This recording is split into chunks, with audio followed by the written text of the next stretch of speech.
हाँ जी, नमस्कार। स्वागत है आपका पीएसआर एकेडमी ऑनलाइन प्लेटफॉर्म पे। आज अपने राजस्थान कला संस्कृति का एक बहुत ही महत्वपूर्ण टॉपिक, जो राजस्थान के प्रत्येक पेपर में यहाँ से प्रश्न पूछे जाते हैं। विशेष करके रीट में तो ये टॉपिक बहुत महत्वपूर्ण। बाकी हर एक पेपर, चाहे आरएस की बात करें, चाहे सब इंस्पेक्टर की बात करें, चाहे ग्रेड की बात करें, पटवार की बात करें, सीईटी की बात करें, पशु परिचर की बात करें, सारी भर्तियों में ये टॉपिक जो है वो बहुत महत्व। यहाँ से इस टॉपिक से एक प्रश्न डेफिनेटली पूछा ही जाता है। आज अपने राजस्थानी भाषा और बोलियां, अपने राजस्थान की जो राजस्थानी भाषा है और इस राजस्थानी भाषा की जो जो प्रमुख बोलियां हैं, इन बोलियों के बारे में अपने पढ़ेंगे। पहली चीज तो अपने ये पता होना चाहिए कि राजस्थानी भाषा है क्या। सबसे पहली चीज तो आज जो अपना टॉपिक रहेगा वो है राजस्थानी भाषा और प्रमुख बोलियां। अपने राजस्थान में जो जो बोलियां बोली जाती हैं, इन बोलियों का ज्ञान आप लोगों को होना चाहिए। राजस्थानी भाषा व बोलियां बहुत महत्वपूर्ण टॉपिक है। राजस्थानी भाषा की कौन कौन सी बोलियां हैं, इस राजस्थानी भाषा की क्या क्या विशेषता है, पहले अपने राजस्थानी भाषा क्या है इसके बारे में ज्ञान होना चाहिए। इसकी लिपि कौन सी है, इसका शब्दकोश कैसे है ना, और इसकी उत्पत्ति कैसे हुई, राजस्थानी भाषा के बारे में सारी बातों का ज्ञान अपने होना चाहिए। पहली चीज तो आपको ये पता होना चाहिए कि राजस्थानी भाषा का मतलब क्या है। सीधे साधे अर्थों में मैं ये कहूँ कि जो भाषा राजस्थान में बोली जाती है वो राजस्थानी।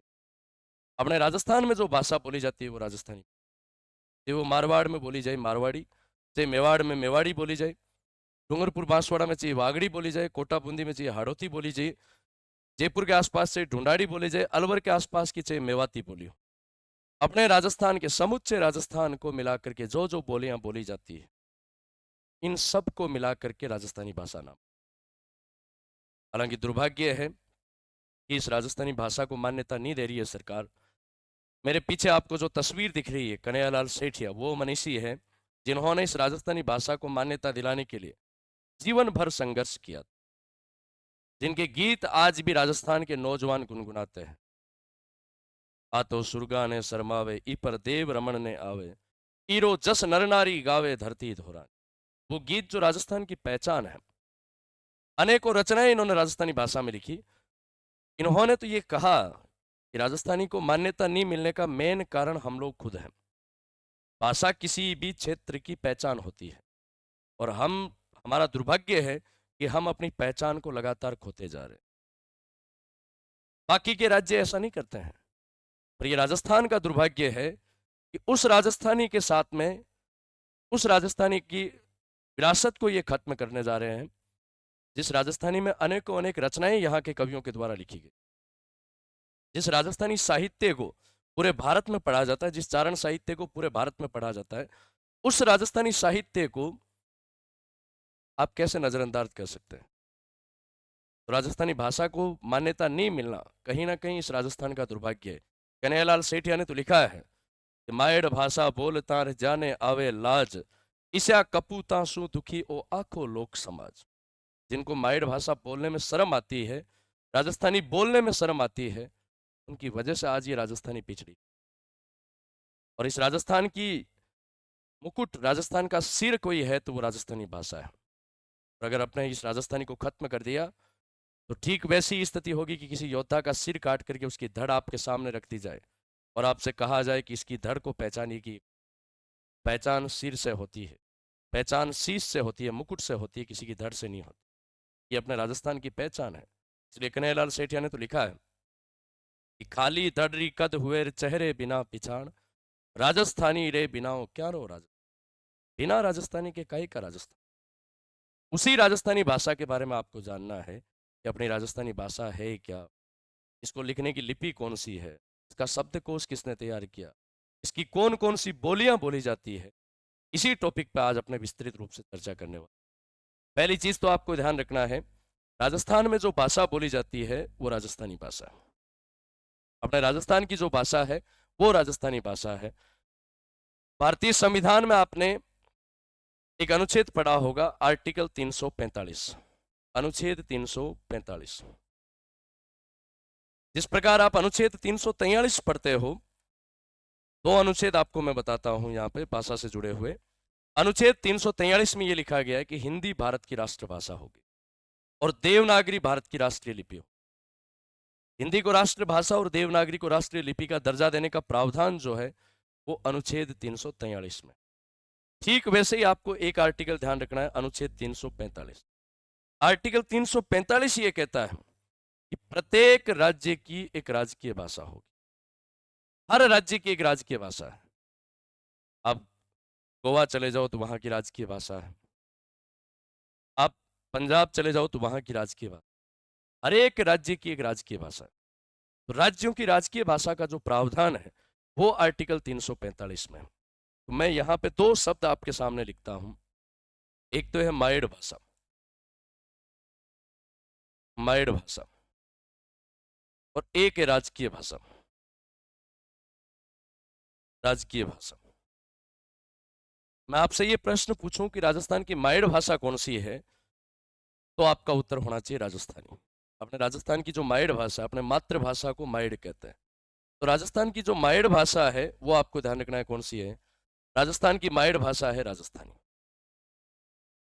अपने यहाँ की जो मातृभाषा है, माँ को अपने, मातृ को अपने मायड़ कहते हैं। राजस्थान की जो मायड़ भाषा है वो राजस्थानी है, पर राजकीय भाषा जो है वो हिंदी है। राजस्थान की जो राजकीय भाषा है वो कौन सी है, तो राजस्थान की राजकीय भाषा हिंदी है। ऐसा इसलिए है कि राजस्थानी भाषा को 8वीं अनुसूची में, भारतीय संविधान में जो 8वीं अनुसूची है, इस 8वीं अनुसूची के बारे में आपने पढ़ा होगा कि इसमें भारतीय भाषाओं का वर्णन है। 8वीं अनुसूची में उन भाषाओं को शामिल किया जाता है जिसको सरकार संवैधानिक मान्यता देती है, कानूनी मान्यता देती है। और इस 8वीं अनुसूची में वर्तमान में जो 22 भाषाएं हैं, इन 22 में अपनी राजस्थानी नहीं। राजस्थानी को मान्यता नहीं मिल पाने के कारण अपने राजस्थान की जो ऑफिशियल लैंग्वेज है, राजस्थान की जो सरकारी कामकाज की जो राजकीय भाषा है, वो अपने कौन सी है, वो आपके हिंदी है। और अपने बोलचाल की भाषा सरकार चाहे मान्यता दे कि नहीं दे, बोलना थोड़ी रोक सकते हैं। हम बोलेंगे अपनी भाषा को, अपनी मायड़ भाषा को, मातृभाषा को। सरकार जब मर्जी तब दे दे मान्यता, नहीं दे तो ना सही। पर अपने बोलचाल की भाषा हमेशा अपनी मायड़ भाषा होनी चाहिए। आप चाहे मारवाड़ के हो तो आपकी मारवाड़ी होनी चाहिए, आप ढूंढाड़ के हो तो आपकी ढूंढाड़ी होनी चाहिए, और आप हाड़ौती के हो तो आपकी हाड़ौती होनी, आप मेवात के हो तो आपकी मेवाती होनी। भले चाहिए आप किसी दूसरी भाषा से प्रेम करें, पर इस राजस्थानी के साथ अन्याय नहीं करें। जो अपने पूर्वजों की जो भाषा है, जो अपनी ऐतिहासिक भाषा है, जिसमें अपना इतिहास, हमारी प्यारी कल्चर है, उस भाषा के साथ आप अन्याय नहीं करें। कम से कम अपने घर परिवार की जो बोली है वो तो राजस्थानी। आप दूसरी भाषाएं सीखिए, आप हिंदी बोलिए, पर माँ को छोड़ करके मौसी के पास जाना कोई अच्छी बात नहीं। राजस्थानी अपनी माँ है, मायड़ है। राजस्थान की जो मायड़ भाषा है वो आपको ध्यान रखना है कौन सी है, राजस्थानी। चलिए, सबसे पहली चीज तो ये आती है राजस्थानी भाषा की उत्पत्ति। राजस्थानी भाषा की उत्पत्ति और इसकी उत्पत्ति का काल अपने स्टेप बाय स्टेप इस भाषा के बारे में पढ़ेंगे। सबसे पहली चीज है कि राजस्थानी भाषा की उत्पत्ति कैसे हुई, क्योंकि मूल रूप से तो राजस्थानी भाषा थी नहीं। राजस्थानी एक अपभ्रंश भाषा है, हिंदी भी एक अपभ्रंश भाषा है। अपभ्रंश का मतलब है कि दूसरी भाषाओं से मिलकर के बनी है, ये किसी न किसी दूसरी भाषा के प्रभाव में आकर के इसका निर्माण हुआ है। जैसे हिंदी के बारे में आप पढ़ते हो कि शोर से से उसकी उत्पत्ति हुई है, तो वैसे ही राजस्थानी भी एक अपभ्रंश भाषा है, मूल भाषा नहीं है। अब अपभ्रंश भाषा है तो किस भाषा से राजस्थानी का निर्माण हुआ है, किस प्रकार राजस्थानी की उत्पत्ति हुई है, ये आपको पता होना चाहिए। तो राजस्थानी की जो उत्पत्ति का काल है यह माना जाता है 1150 ईस्वी। राजस्थानी भाषा की उत्पत्ति का जो काल है ये 12वीं शताब्दी जो है, 12वीं शताब्दी के अंतिम दशक से लगभग जो 1150 ईस्वी के बाद का जो समय है, इस समय राजस्थानी भाषा की उत्पत्ति हुई। दो भाषाएं इस समय, एक तो राजस्थानी और राजस्थानी के साथ साथ गुजराती, इन दोनों की लगभग उत्पत्ति सेम ही है और दोनों में खूब सारी समानताएं भी है। आप राजस्थानी और गुजराती की लिखावट आप देखोगे तो लिखने की जो है वो लिपि सेम जैसी आपको मिलेगी। बोलने में भी कई सारे शब्द गुजराती और राजस्थानी के आपको सेम मिलेंगे। राजस्थानी और गुजराती दोनों का विकास साथ साथ हुआ। राजस्थानी गुजराती दोनों की उत्पत्ति एक साथ मानी जाती है, दोनों की उत्पत्ति एक ही भाषा से मानी। तो राजस्थानी भाषा की जो उत्पत्ति हुई वो 1150 ईस्वी में। धीरे धीरे राजस्थानी भाषा अपने पहचान बनाने के लिए राजस्थानी भाषा का धीरे धीरे विकास हुआ था। और लगभग 17वीं शताब्दी से 19वीं शताब्दी के बीच का जो समय है, इस समय राजस्थानी का पूर्ण विकास हुआ था। इसलिए ये जो समय है ये राजस्थानी का स्वर्ण काल रहा था। 1650 ईस्वी से 1850 ईस्वी के बीच का समय, हम यूं कह सकते हैं कि 17वीं शताब्दी से 19वीं शताब्दी के बीच का जो समय है, इस समय को राजस्थानी भाषा का स्वर्ण काल कहा। कि आप देखोगे कि लगभग जो ऐतिहासिक रचनाएं जो पूरे राजस्थानी नहीं पूरे भारत में लोकप्रिय हुई थी, ये इसी समय राजस्थानी रचनाएं लिखी गई। तो 17वीं शताब्दी से 19वीं शताब्दी के बीच का जो समय है ये राजस्थानी का स्वर्ण। राजस्थानी की जो उत्पत्ति का जो समय है ये 1150 ईस्वी या 12वीं शताब्दी। फिर यहाँ प्रश्न उठता है कि राजस्थानी अपभ्रंश भाषा है, मूल भाषा नहीं है, इसकी उत्पत्ति हुई किससे? राजस्थानी भाषा की उत्पत्ति कौन सी भाषा से हुई है? तो उत्पत्ति को लेकर के अलग अलग मान्यताएं। राजस्थानी भाषा की उत्पत्ति जो है ये किस भाषा से हुई है, तो विद्वानों के अलग अलग तर्क है। अलग अलग विद्वानों ने राजस्थानी भाषा की उत्पत्ति के बारे में अपने अपने मत जो है वो प्रस्तुत किए। कुछ एक नाम आपको ध्यान रखना है जहां से प्रश्न पूछे जाते हैं। सबसे पहली चीज तो आपको यह ध्यान रखना है, एक विद्वान है George Abraham Grierson. George Abraham Grierson, अपने ग्रियर्सन बोलते हैं इनको, आगे पढ़ेंगे इनके बारे में।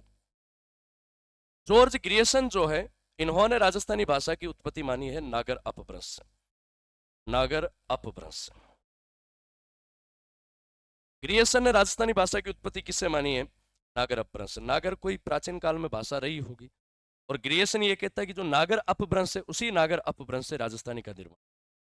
तो ग्रियर्सन के अनुसार राजस्थानी भाषा की उत्पत्ति किससे हुई है? नागर अपभ्रंश। दूसरा विद्वान आपको ध्यान रखना है एलपी टेसीटोरी। इटली के एक विद्वान थे, आगे पढ़ेंगे अपने, महाराजा गंगा सिंह के काल में ये बीकानेर आए थे।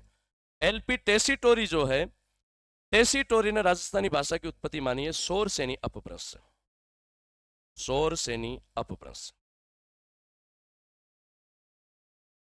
टेसीटोरी के अनुसार राजस्थानी की उत्पत्ति जो है वो किससे मानी गई है? तो आपको ध्यान रखना है सौर सेनी। टेसीटोरी ये कहता है कि जो सूरसेन जनपद है, और इस सूरसेन जनपद के आसपास की जो भाषा है वो सौरसेनी, और इसी सौरसेनी से राजस्थानी अपने अस्तित्व, इसी सौरसेनी से राजस्थानी का निर्माण हुआ था। तो टेसीटोरी के अनुसार राजस्थानी भाषा की उत्पत्ति किससे हुई है? सौरसेनी अपभ्रंश। फिर आपको तीसरा नाम ध्यान रखना है सुनीति कुमार चटर्जी। राजस्थानी भाषा की उत्पत्ति के बारे में एक विद्वान है सुनीति कुमार चटर्जी।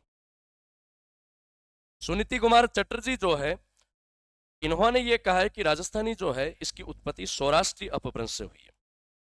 सौराष्ट्री, सौराष्ट्री अपभ्रंश।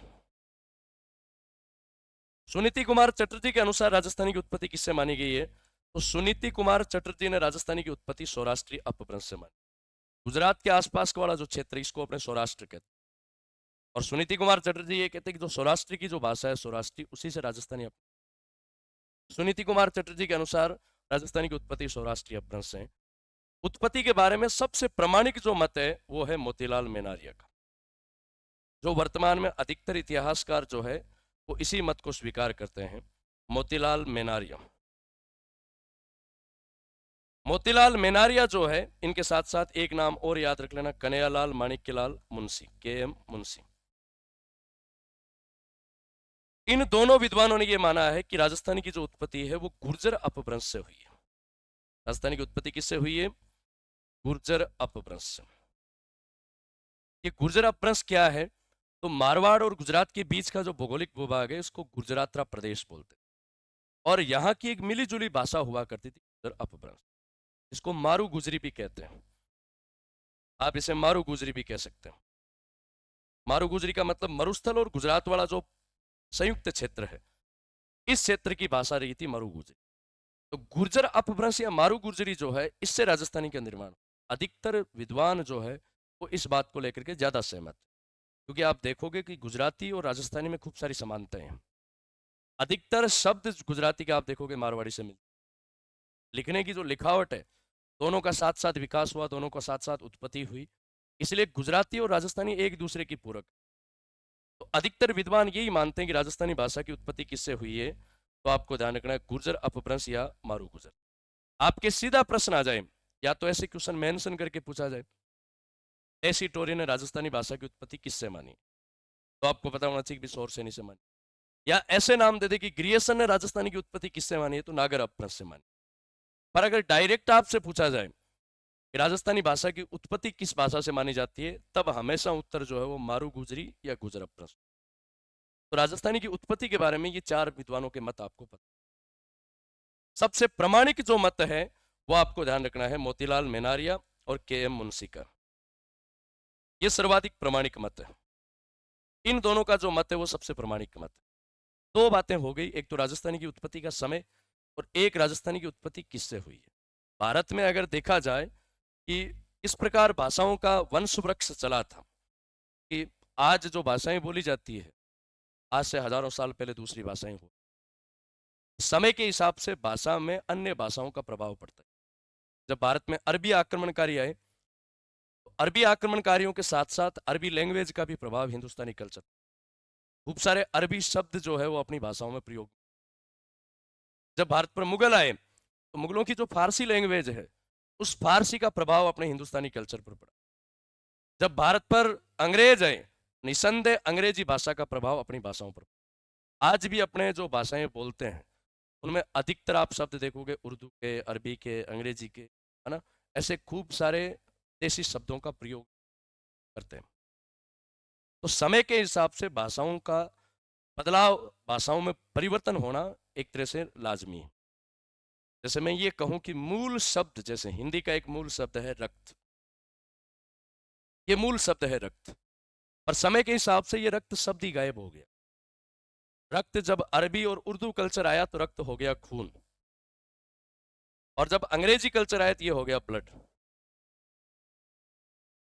अब आज मान लो कि कहीं पे भी एक्सीडेंट हो जाए और किसी का खून बह रहा है, ब्लड बह रहा है, और कोई प्योर हिंदी भाषा बोलने वाला वहां पहुंच जाए और वो जाकर के यूं कहे कि कितना रक्त प्रवाहित हो रहा है, अपने आप में बड़ा विचित्र लगेगा। हालांकि वो बिल्कुल सही बोल रहे हैं, और अपने उसकी तरफ देखने लग जाएंगे कि देखो क्या बोल रहा है। तो भाषा जो होती है, उस भाषा के शब्दों पर दूसरी भाषाओं का प्रभाव धीरे धीरे आ जाता है। ठीक है, राजस्थानी भी इसी प्रकार बनी है। भारत में भाषाओं का अगर वंश वृक्ष देखा जाए भारतीय इतिहास में, तो देखो भारत की सबसे प्राचीन भाषा रही है आर्य भाषा। आर्य भाषा ये भारतीय भाषाओं में सबसे प्राचीन भाषा मानी जाती है। फिर धीरे धीरे नए कल्चर जैसे जैसे बढ़ते गए, युगानुकूल परिवर्तनशीलता के आधार पर नई भाषाओं का निर्माण होता गया। आर्य भाषा के बाद में अपने पढ़ते कि वैदिक संस्कृत। आर्य भाषा के बाद एक भाषा ही कौन सी? वैदिक संस्कृत। वैदिक संस्कृत का तात्पर्य यह है कि संस्कृत का वो रूप जिसमें वेद लिखे गए। संस्कृत और वैदिक संस्कृत में बड़ा अंतर है। अपने संस्कृत जो पढ़ते हैं वो बहुत आसान संस्कृत, और वेद जिसमें लिखे गए वो संस्कृत बड़ी क्लिष्ट है, उसको आप ढंग से उच्चारण नहीं कर पाओगे, पढ़ भी लोगे तो अर्थ बड़े गूढ़ निकलेंगे। वैदिक संस्कृत में आज की संस्कृत में दिन रात का अंतर है। यही कारण है कि वेदों को कोई पढ़ ले तो समझ में नहीं आए, उसके लिए बाकायदा उसको वेदांग का ज्ञान होना चाहिए, वेदों का ज्ञान होना चाहिए, संस्कृत की वास्तविक जो प्राचीन व्याकरण है उसका ज्ञान होना चाहिए, पाणिनिकृत जो व्याकरण है उसके शब्दावली का ज्ञान होना चाहिए उसको, तब जाकर के वेदों का रहस्य समझ। तो आर्य भाषा के बाद में वैदिक संस्कृत का निर्माण हुआ। वैदिक संस्कृत के बाद में दो भाषाएं, एक तो पाली और एक संस्कृत। एक तो पाली भाषा और एक संस्कृत भाषा, इन दो भाषाओं का निर्माण हुआ। फिर पाली भाषाओं से खूब सारी प्राकृत भाषाओं का निर्माण हुआ। आप पढ़ते हो इंडियन हिस्ट्री में कि सम्राट अशोक के काल में पाली भाषा का प्रचलन, शिलालेखों में पाली भाषा को लिखवाया गया। तो पाली भाषा जो है ये वैदिक संस्कृत से निकली हुई भाषा है। समय के हिसाब से नई नई भाषाओं का प्रचलन इस देश में हुआ था। उसी क्रम में अपने राजस्थानी को पढ़ेंगे कि किस प्रकार राजस्थानी का निर्माण। पाली के बाद खूब सारी प्राकृत भाषाओं का प्रचलन हुआ, जैसे आप देखोगे मागधी प्राकृत, मागधी प्राकृत, शौरसेनी प्राकृत, सौराष्ट्री प्राकृत, सौराष्ट्री प्राकृत। तो पाली भाषाओं से इन प्राकृत भाषाओं का निर्माण हुआ। फिर प्राकृत भाषाओं से अपभ्रंश भाषाओं का निर्माण, जैसे शोर सेनी प्राकृत से, एक तो आपको ध्यान रखना है गुर्जर अपभ्रंश,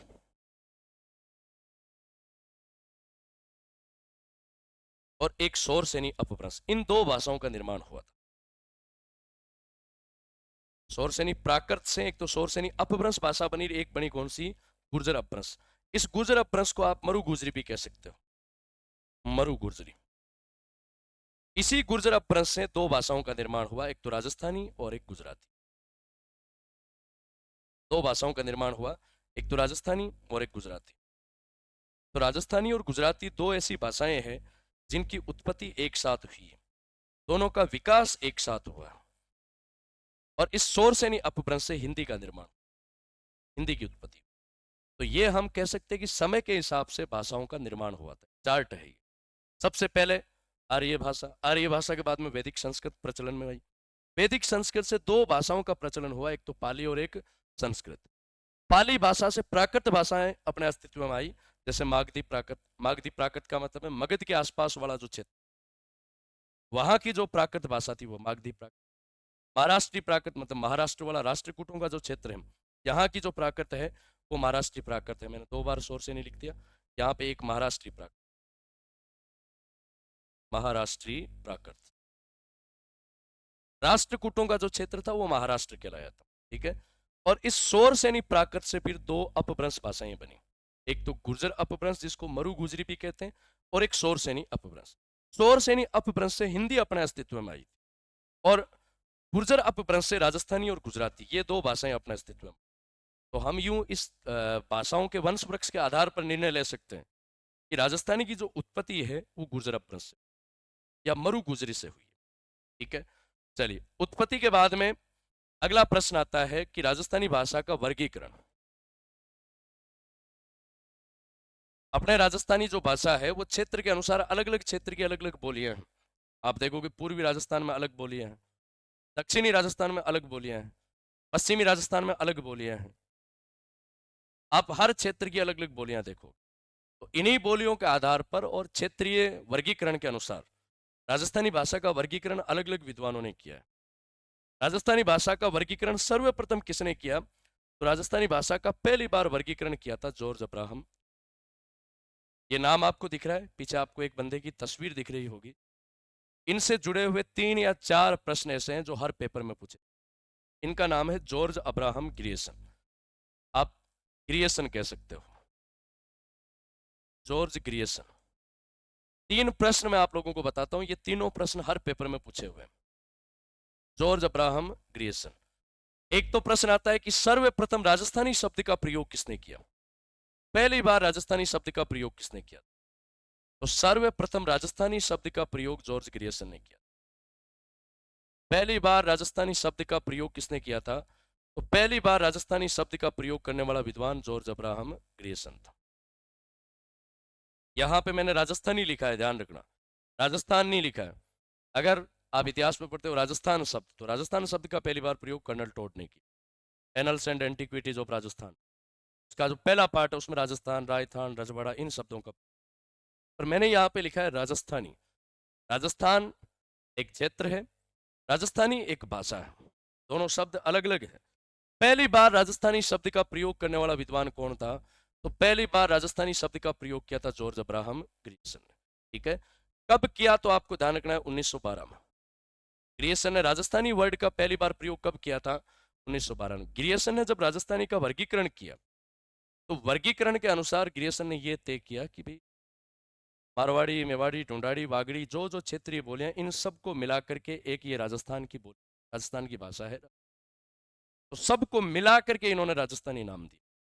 फिर अगला प्रश्न इनका जो पूछा जाता है, राजस्थानी भाषा का पहली बार वर्गीकरण, तो राजस्थानी भाषा का सर्वप्रथम वर्गीकरण आपको ध्यान रखना है, पहली बार वर्गीकरण किया था जॉर्ज अब्राहम ग्रियर्सन। पहली बार राजस्थानी शब्द का प्रयोग भी ग्रियर्सन ने किया, और पहली बार राजस्थानी भाषा का वर्गीकरण भी किसने किया, तो जॉर्ज अब्राहम ग्रियर्सन ने। इन्होंने 5 भागों में राजस्थानी भाषा का वर्गीकरण। इनकी किताब है लैंग्विस्टिक सर्वे ऑफ इंडिया।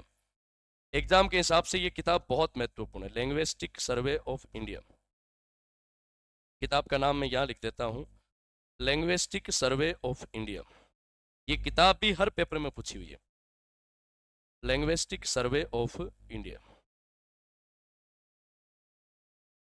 इस लिंग्विस्टिक सर्वे ऑफ इंडिया पुस्तक में जॉर्ज ग्रियर्सन ने राजस्थानी ही नहीं, भारत की तमाम भाषाओं पर रिसर्च करने का काम किया।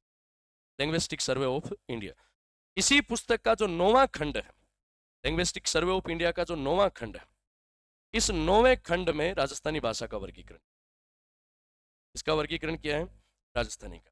अभी ईओआरओ का जो पेपर हुआ था उसमें यह प्रश्न पूछा गया, जॉर्ज ग्रियर्सन ने अपनी पुस्तक में राजस्थानी भाषा का वर्गीकरण कितने भागों में किया, तो आपको ध्यान रखना है 5 भागों में। कितने भागों में किया था? 5 भागों। 5 भाग कौन कौन से हैं तो मैं आपको बता दूं। 5 भाग है। एक तो पश्चिमी राजस्थानी, पश्चिमी राजस्थानी, मारवाड़ी और उन सब की बोलियों को मिलाकर के, मारवाड़ी के साथ साथ उसकी जो जितनी बोलियां हैं उन सब को मिलाकर के ग्रियर्सन ने एक ग्रुप बनाया, उसको कहते हैं पश्चिमी राजस्थानी। दूसरी है आपके उत्तरी पूर्वी राजस्थानी,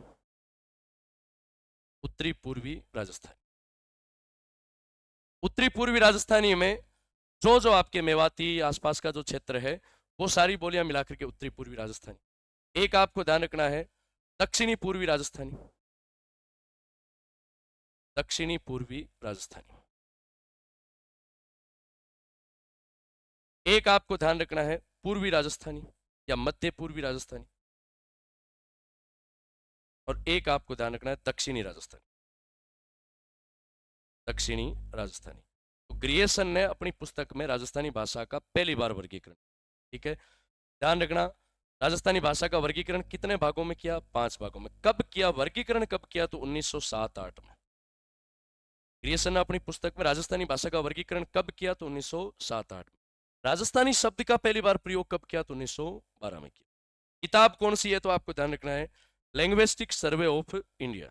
इसी पुस्तक का जो 9वां खंड है, इस पुस्तक के 9वें खंड में इन्होंने राजस्थानी भाषा का वर्गीकरण, और कितने भागों में किया है? तो 5 भागों में। ग्रियर्सन के बारे में ये चारों पांचों क्वेश्चन में हर पेपर में पहली बार राजस्थानी शब्द का प्रयोग, पहली बार राजस्थानी भाषा का वर्गीकरण किया, कितने भागों में किया? तो 5 भागों में किया। 5 भाग नहीं पूछे जाते, आप ये ध्यान रखना कितने भागों में किया, ये प्रश्न पूछा हुआ है। और किताब कौन सी लिखी तो आपको ध्यान रखना है लिंग्विस्टिक सर्वे ऑफ, ठीक है। वर्गीकरण में पहला नाम तो है जॉर्ज अब्राहम ग्रियर्सन का। 2-3 विद्वानों के वर्गीकरण अपने पढ़ेंगे। जॉर्ज ग्रियर्सन के बाद में दूसरा विद्वान है आपके एलपी टेसीटोरी। आपको पीछे तस्वीर दिख रही है, एक साइड में ये जो बंदे दिख रहे हैं, ये जो महाशय दिख रहे हैं, ये लुइजी पियो टेसीटोरी। इटली में एक टाउन है उदीनम, उदीना के एक नागरिक थे एलपी टेसीटोरी, और एलपी टेसीटोरी अपने यहाँ, उस समय यहाँ बीकानेर के महाराजा थे गंगा सिंह जी। तो टेसीटोरी बीकानेर के महाराजा गंगा सिंह के काल में, और इनकी राजस्थानी भाषा के मामले में खूब सारी उपलब्धि। टेसीटोरी के जो जो योगदान है उन सबको अपने पढ़ेंगे। दूसरा जो वर्गीकरण है वो है एलपी टेसीटोरी, इनका पूरा नाम है लुइजी पियो टेसीटोरी, लुइजी पियो टेसीटोरी। अपने कहते टेसीटोरी, एलपी टेसीटोरी, एलपी टेसीटोरी। तो इनकी जो जो उपलब्धियां हैं वो सारी मैं आपको बता देता हूं। एक तो आपको ध्यान रखना है इन्होंने राजस्थानी भाषा का वर्गीकरण किया है 2 भागों में। पहली बार वर्गीकरण किया ग्रियर्सन ने, और वो 5 भागों में किया। टेसीटोरी ने जो वर्गीकरण किया वो 2 भागों में किया, एक तो पश्चिमी राजस्थानी और एक पूर्वी राजस्थानी। इन्होंने कहा कि पश्चिमी क्षेत्र में जो मारवाड़ी और उसकी बोलियां वो पश्चिमी राजस्थानी, पूर्वी क्षेत्र में ढूंढाड़ी और उसकी जो बोलियां हैं वो आपके पूर्वी राजस्थान। तो राजस्थानी भाषा को 2 भागों में बांटा, पश्चिमी राजस्थानी और पूर्वी राजस्थानी। फिर आपको ध्यान रखना है एलपी टेसीटोरी वो व्यक्ति है, आप इतिहास में पढ़ते हो कि कालीबंगा के बारे में सबसे पहली जानकारी इन्होंने दी थी। अपने राजस्थान के सभ्यता स्थल पढ़ते हो, कालीबंगा सभ्यता स्थल, कालीबंगा की खोज अपने पढ़ते हैं अमलानंद घोष ने की थी, और कालीबंगा के बारे में सबसे पहली इंफॉर्मेशन इस बंदे ने दी थी। बाद में पहले विश्व युद्ध की वजह से उस कालीबंगा पे विशेष रिसर्च नहीं हो पाया, और प्रथम विश्व युद्ध के बाद कालीबंगा पे विशेष जो अध्ययन किया गया। कालीबंगा की पहली बार जानकारी देने वाला विद्वान भी एलपी टेसीटोरी, ठीक है। इनकी एक पत्रिका थी इंडियन एंटीवरी, टेसीटोरी की एक पत्रिका है जिसका नाम है इंडियन एंटीवरी। और इसी इंडियन एंटीवरी नाम की पुस्तक में इन्होंने राजस्थानी भाषा का वर्गीकरण किया। विशेष करके एलपी टेसीटोरी ने, बीकानेर के एक कवि थे, बीकानेर के महाराजा गंगा सिंह के काल में आए थे, ये आपको ध्यान रखना है। पूरा जीवन इन्होंने बीकानेर में बिताया था, बीकानेर में इनकी डेथ हुई थी। महाराजा गंगा सिंह जी ने टेसीटोरी की छतरी बनाई थी। एलपी टेसीटोरी की छतरी भी आपको ध्यान रखना है बीकानेर में। टेसीटोरी की छतरी कहाँ पे है? तो एलपी टेसीटोरी की छतरी भी बीकानेर, और उस छतरी का निर्माण करवाया था बीकानेर के महाराजा गंगा सिंह जी। बीकानेर के सबसे महान कवि आप साहित्यकारों में पढ़ते हो पृथ्वीराज राठौड़, जिनकी बहुत ऐतिहासिक रचनाएं वेली किशन रुक्मणी जी, खूब सारी रचनाएं हैं। उस वेली किशन रुक्मणी का संपादन करने वाला व्यक्ति एलपी टेसीटोरी। ठीक है, तो इनकी उपलब्धियों में अपने देख लेते हैं। एक तो इन्होंने वेली किशन रुक्मणी ग्रंथ जो है उसका संपादन किया। पृथ्वीराज राठौड़ जो है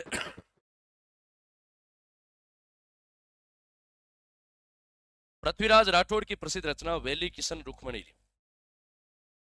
इस वेली किशन रुक्मणी ग्रंथ का संपादन किया। और पृथ्वीराज राठौड़ के साहित्य से तो इतने प्रभावित हुए, पृथ्वीराज राठौड़ को इन्होंने उपाधि दी टिंगल का हेरोन्स। पृथ्वीराज राठौड़ को क्या कहा था इन्होंने? टिंगल का हेरोन्स कहा।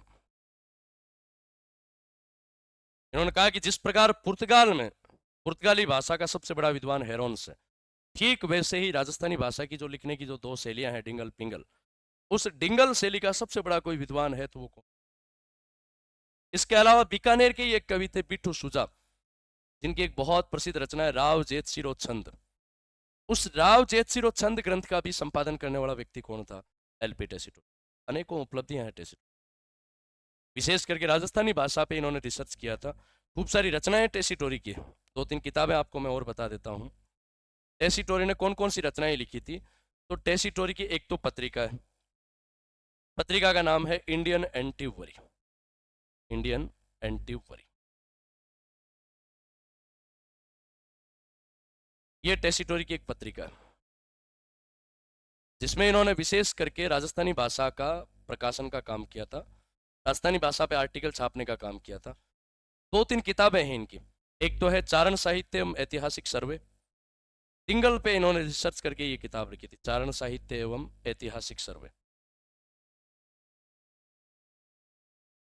ऐतिहासिक सर्वे। एक इनकी पुस्तक है descriptive catalogue of the bardic and historical Chronicle, किताब का नाम थोड़ा बड़ा है, descriptive catalogue of the bardic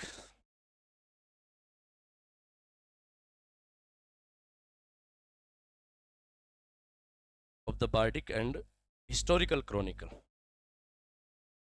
ये किताब का टाइटल है भाई, हिस्टोरिकल क्रॉनिकल।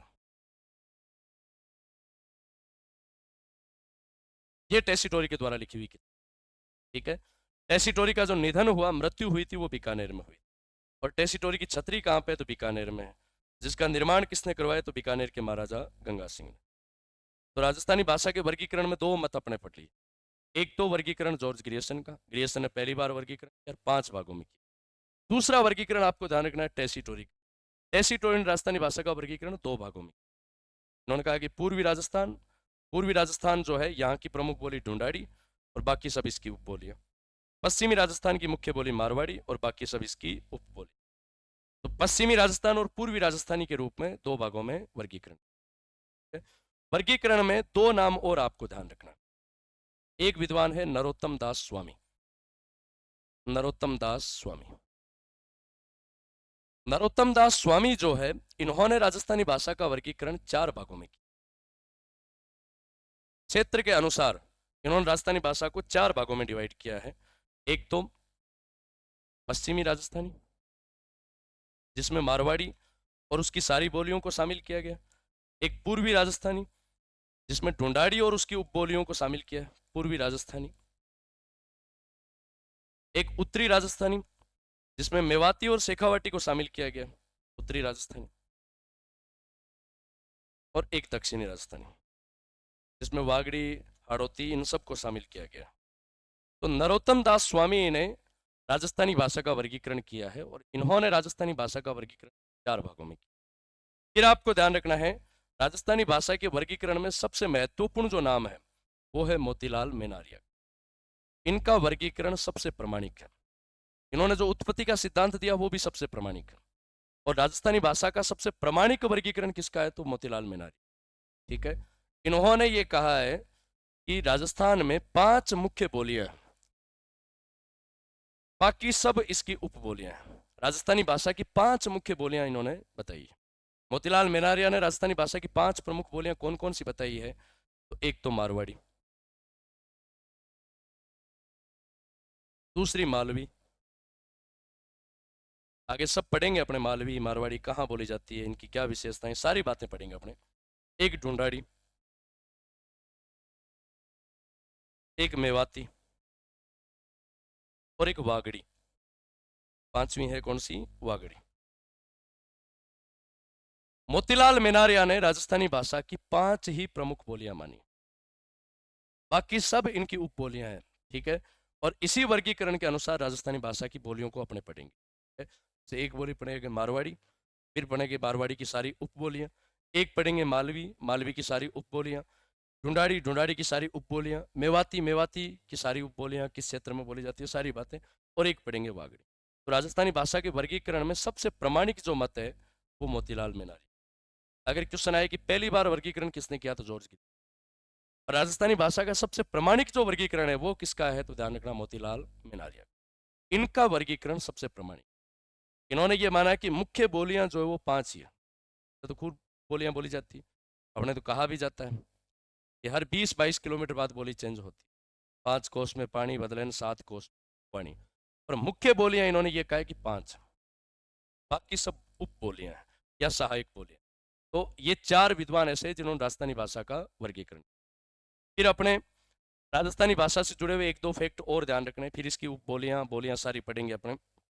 एक आपको ध्यान रखना है, राजस्थानी भाषा जो है इसकी 2 शैलियां हैं। जैसे आप हिंदी में गद्य और पद्य पढ़ते हो, वैसे राजस्थानी भाषा की 2 शैलियां।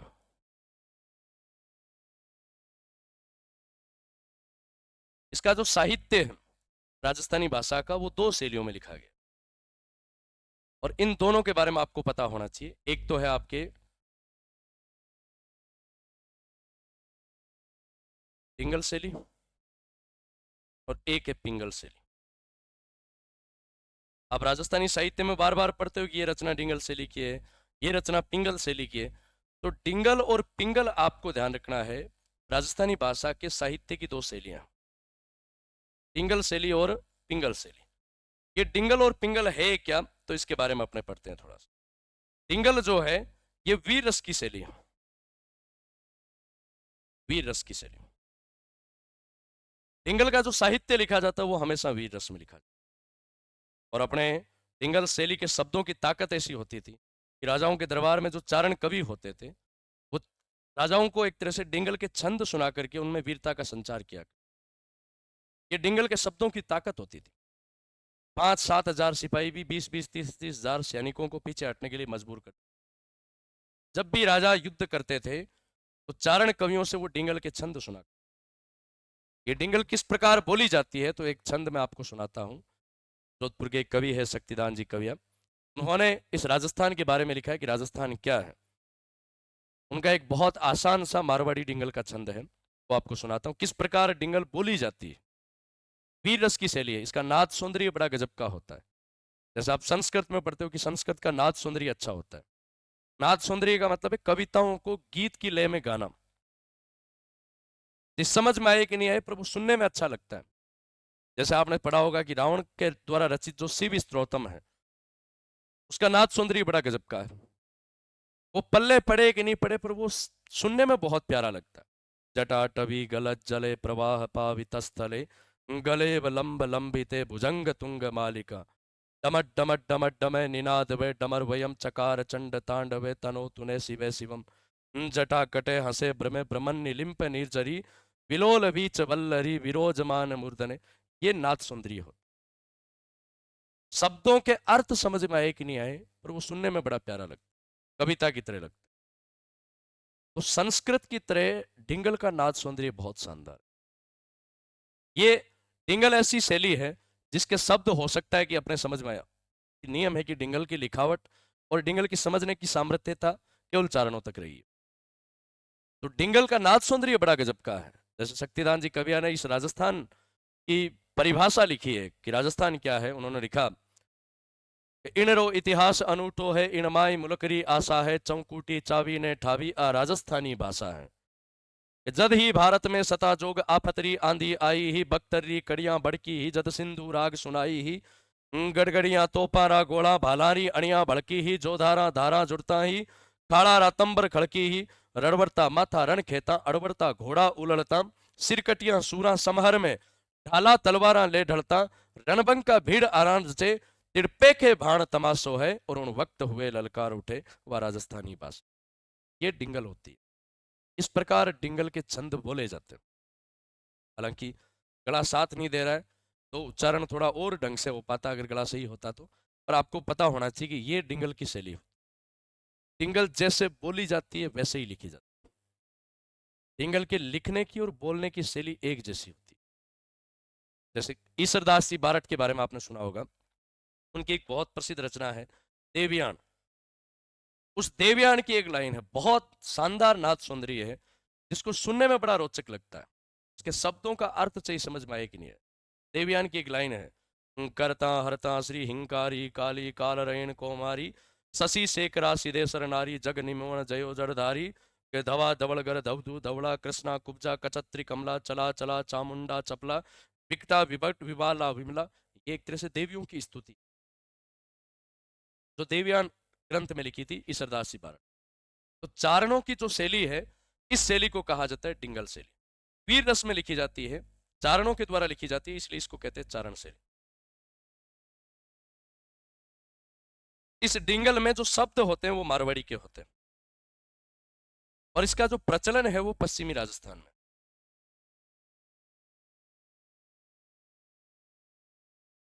डिंगल का पहली बार प्रयोग किसने किया, चारणों की शैली को डिंगल नाम किसने दिया, तो डिंगल शब्द का जो पहला उल्लेख हुआ है वो जोधपुर के एक कवि है बांकीदास आसिया।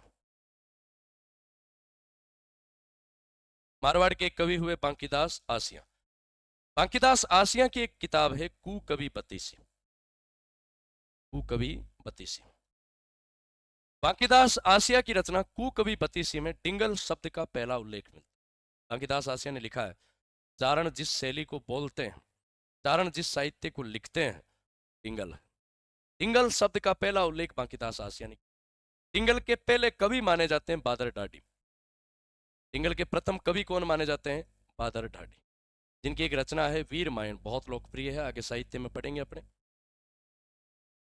डिंगल शब्द का पहला उल्लेख तो आपको ध्यान रखना है बांकीदास आसिया ने किया, और डिंगल लिखने वाले पहले कवि कौन है तो आपको ध्यान रखना है बादर ढाडी है। फिर आपको ध्यान रखना है पिंगल शैली, ये पूर्वी राजस्थान की मुख्य शैली है। जिस प्रकार डिंगल चारणों की शैली रही है, वैसे पिंगल आपको ध्यान रखना है भाट साहित्यकारों की मुख्य शैली रही। भाट जो साहित्यकार है, इन भाट साहित्यकारों के द्वारा इस पिंगल शैली का साहित्य लिखा। डिंगल में जिस प्रकार मारवाड़ी का जो प्रभाव पड़ा है, ठीक वैसे ही पिंगल पर आपको ध्यान रखना है ढूंढाड़ी का प्रभाव पड़ा है। ढूंढाड़ी का जो साहित्य है वो आपको ध्यान रखना है पिंगल शैली में। इसके अलावा पिंगल में आपको ध्यान रखना है भक्ति का प्रभाव है, पिंगल वीर रस की शैली है। और पिंगल आपको ध्यान रखना है, पिंगल जो है ये भक्ति साहित्य की, श्रृंगार की जो रचनाएं होती है उसका प्रयोग। तो राजस्थानी भाषा जो है, इसका जो साहित्य लिखा जाता है वो दो शैलियों में लिखा जाता है, तो डिंगल में लिखा जाता है या फिर पिंगल में लिखा जाता है। डिंगल और पिंगल ये राजस्थानी साहित्य की दो शैलियां हैं। ठीक है, चलिए अब नेक्स्ट चीज आपको ध्यान रखना है, राजस्थानी भाषा की लिपि। राजस्थानी भाषा की लिपि,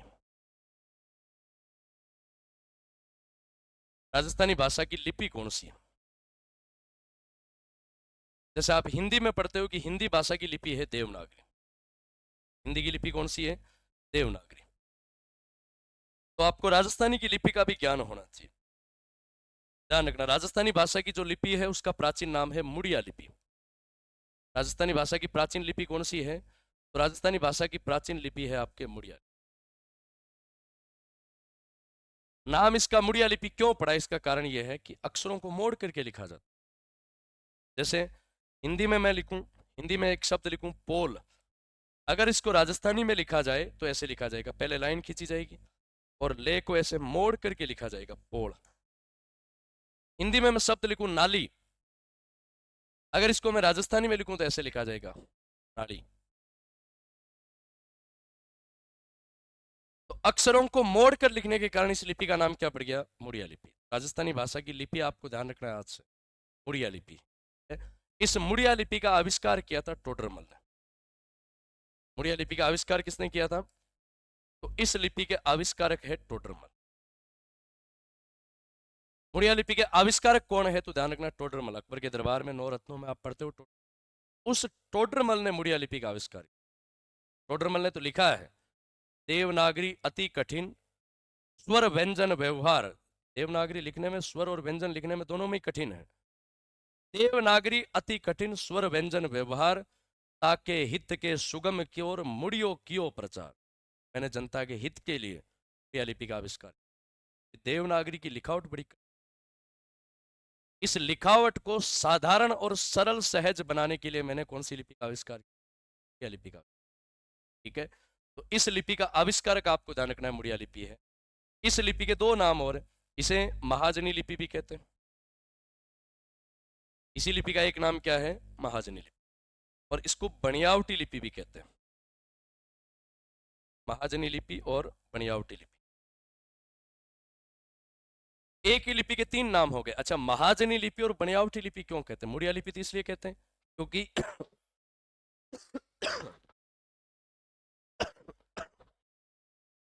मुड़िया लिपि तो इसलिए कहते हैं क्योंकि अक्षरों को मोड़ करके लिखा जाता है। महाजनी और बनियावटी लिपि इसलिए कहते हैं क्योंकि जिस प्रकार महाजन और बनिए अपने बही खाते लिखते हैं, वैसे ही राजस्थानी लिखी जाती है। जैसे बनियों के बही खाते देखे होंगे, ऐसे पहले लाइन खींचेंगे और फिर उस पर लिखेंगे 5,000 रुपए फला व्यक्ति को दिया। जैसे बनियों की घसीट पसीट करके एक लैंग्वेज होती है, ठीक वैसे ही राजस्थानी अक्षरों को घसीट करके पहले लाइन खींच, है ना, ये लिखावट होती है राजस्थानी। इसलिए इस लिखावट का नाम क्या पड़ गया, इसलिए इस लिपि का नाम पड़ गया महाजनी लिपि या बनियावटी लिपि। ठीक है, दो बातें और आपको जाननी है। एक तो आपको ध्यान रखना है कि राजस्थानी भाषा जो है, इस राजस्थानी भाषा का शब्दकोश, राजस्थानी भाषा का शब्दकोश, ये प्रश्न भी बहुत इंपॉर्टेंट बनता है, हर पेपर में पूछा जाता है राजस्थानी भाषा का शब्दकोश। क्योंकि जब तक किसी भाषा का शब्दकोश नहीं है, जब तक किसी भाषा की डिक्शनरी नहीं है, उस भाषा को दूसरे लोग नहीं समझ सकते। आप अंग्रेजी पढ़ते हो तो अंग्रेजी समझने के लिए आपको डिक्शनरी की आवश्यकता, आप उसी डिक्शनरी की सहायता से अंग्रेजी के शब्दों को हिंदी में ट्रांसलेट, उनके हिंदी अर्थ जान करके अंग्रेजी के शब्दों को समझ सकते। अगर मान लो कोई अमेरिका का व्यक्ति है और वो राजस्थानी सीखना चाहिए तो वो कैसे सीखेगा, इसके लिए सबसे पहले प्रॉपर एक डिक्शनरी की आवश्यकता हो जो राजस्थानी के शब्दों को अंग्रेजी में हिंदी में ट्रांसलेट कर। तो राजस्थानी भाषा का वृहद शब्दकोश जो है वो सीताराम लालस ने तैयार किया।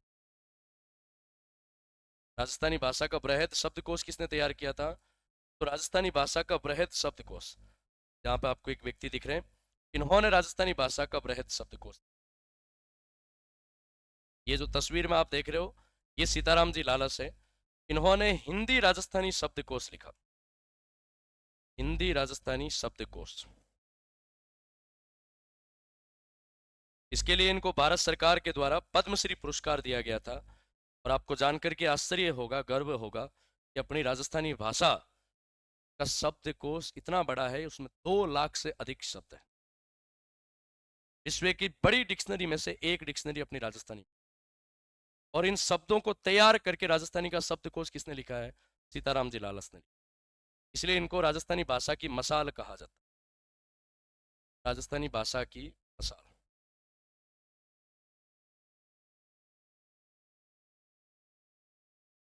इन्हें राजस्थानी के मनीषी कहा जाता है। ब्रिटेन के इनसाइक्लोपीडिया ऑफ ब्रिटेनिका सूची में इन्होंने राजस्थानी भाषा के शब्दकोश, आप सोचो कि इतना बड़ा शब्दकोश, 2 लाख शब्दों को तैयार करना, का हिंदी अर्थ निकाल। अपने तो राजस्थानी भाषा ऐसी है कि एक एक चीज के लिए 10-10 शब्द है। यहाँ की ऐसी भाषा केवल राजस्थानी। हिंदी में आप पढ़ते हो कि हिंदी में भैंस के लिए भैंस ही शब्द होता है, अपने भैंस के 20 नाम मिल जाएंगे, घोड़ भी कहते हैं, भी कहते हैं, कुंडी भी कहते हैं, कुनी भी कहते हैं, कितने नाम है ना, पाडी भी कहते हैं। अपने हिंदी में आपने देखो, अंग्रेजी में स्टिक एक ही शब्द होता है, स्टिक। हिंदी में एक शब्द होता है लाठी। अपने लाठी के 100 शब्द मिलते हैं। लठ भी कहते हैं, सोट भी, डांग भी कहते हैं, कितने नाम है। राजस्थानी बड़ी गजब की भाषा है। उस राजस्थानी भाषा का वृहद शब्दकोश किसने तैयार किया? तो सीताराम। ये प्रश्न आता है अभी, राजस्थानी भाषा का वृहद शब्दकोश किसने तैयार किया? तो पद्मश्री सीताराम लालस ने। इन्होंने राजस्थानी भाषा का शब्दकोश तैयार किया। ठीक है, चलिए फिर आपको ध्यान रखना है कि राजस्थानी भाषा की प्रमुख बोलियां। अपने राजस्थान में कुल कितनी बोलियां बोली जाती है? तो 1961 की जो जनगणना हुई,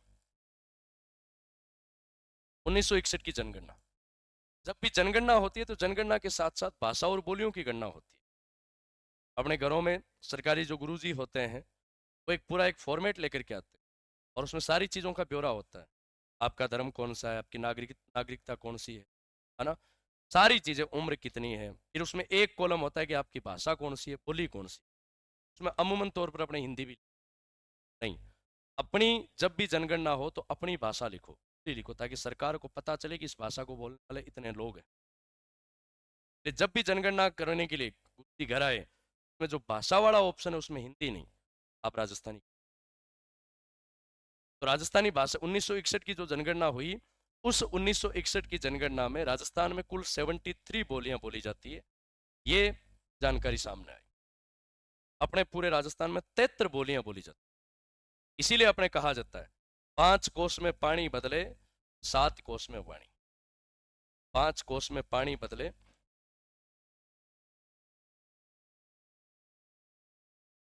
7 कोस में वाणी। ये कहावत है एक, इसको कई जगह ऐसे भी बोल देते, कोस कोस में पानी बदले, कोस कोस में वाणी।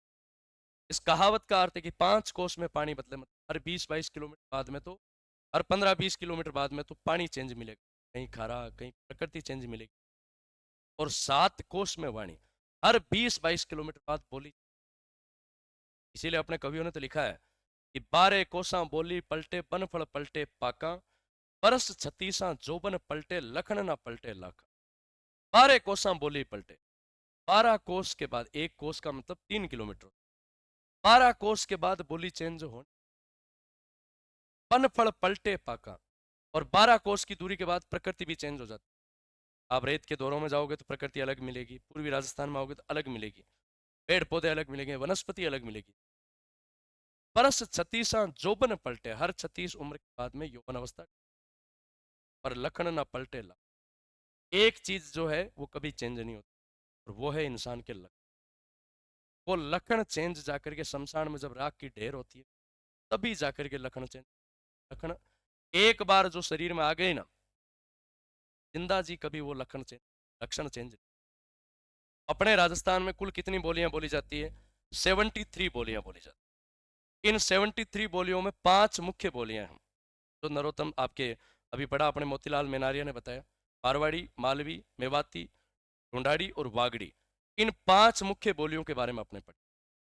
बाकी सब इनकी उप बोलियां, एक एक करके अपने बारी बारी सारी बोलियां। तो ये तो अपने आज की इस क्लास में राजस्थानी भाषा के बारे में जाना है, क्या राजस्थानी भाषा है। अगली क्लास में अपने जानेंगे कि राजस्थानी भाषा की प्रमुख जो बोलियां हैं, ये कौन कौन सी बोलियां हैं, इनकी क्या विशेषताएं हैं और ये किस क्षेत्र में बोली जाती है। ठीक है।